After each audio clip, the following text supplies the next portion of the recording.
this is what I've worked out here. So we've got the Aquor product. So here's your 2x6 wall. I didn't draw the drywall. Here is the sheathing, approximately 5/8. Actually, I drew it a 1/2 inch, but it doesn't really matter that much. 2 inches of the mineral wool. Then we've got the brick. So we've got this spacer right here. What this does is it's going to go right on top of the mineral wool. And I like your idea about taking those nail that we had from Aerosmith and cutting those down to make little spacers. So I have a spacer from here to here, and this comes in. We use the stainless steel screws, screwing through there into the plywood. I believe the mineral wool is dense enough because we're using the Pro Max, so it's really thick, so that'll go right into that. So what I worked out, we've got this. This is the vacuum breaker. This is all stainless steel. So with this coming into it, and this is the brick, so I just line this up right with the face of the brick. If you look at over here, this doesn't quite, because this is as deep as it gets. I think it's 5.5 inches. This is the mineral wool. It actually stops a little bit short of that. So we've got also this coupling that goes onto it, but I believe since this is pipe thread, we can add pipe thread from here to here, basically to extend this so this connection can be made in the wall. So I believe we can make this work. We just need to add, I believe this is a stainless steel connection. So nothing, so all the metals are the same. It looks like maybe like a 4-inch or 3-inch stainless steel connection will make this land right in the wall. So looks like this will work. So I'll order a couple more of these. This is just showing the brick. So the brick is coming out. We've got the space behind it so it can drain and it'll hit all of our flashing and stuff. So it looks like this will work. So I'm going to go ahead and order a few more of these, and all these are going to be installed in the water table. The operating temperature of this is 33 degrees Fahrenheit to 125 degrees Fahrenheit. The reason it can't go below 33 degrees is because anything below 33 is going to be frozen, and frozen water doesn't move because it's a solid.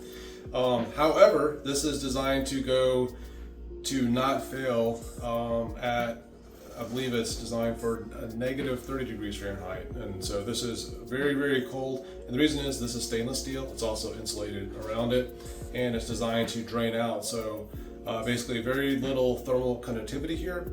And you don't have to worry about this in the wintertime. So even in Georgia, we're in Atlanta, a lot of times if it gets freezing, and I know Texas, other states, southern states have had freeze spells.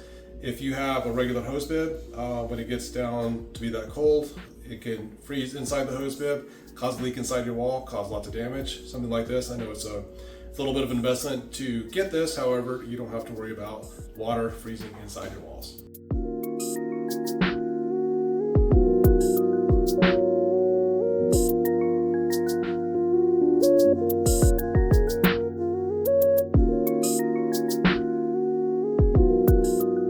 How all this goes together, we just talked about how the spacing works inside the wall. So this is the brick extension. So this is 5.5 inches thick.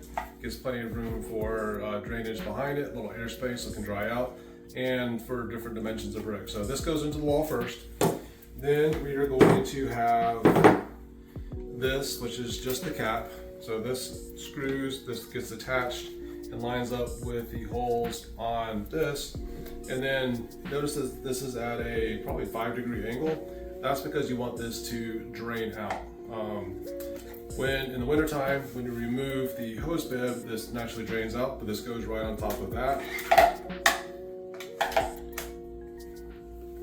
into the fixture. Actually, it looks like it needs to go this way.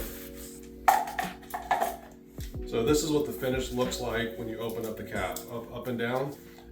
You've got the screws go into here. They provide a stainless steel screws. Now for the hose bib itself, this is, you take this off every time you use it. So the hose can stay on it, and this basically snaps into here, comes on, and the water doesn't actually turn on until you hit this. So you want to rotate this, then the water comes out. You turn it off, disconnect it, it drains out, and that way you don't have to worry about freezing in the wintertime.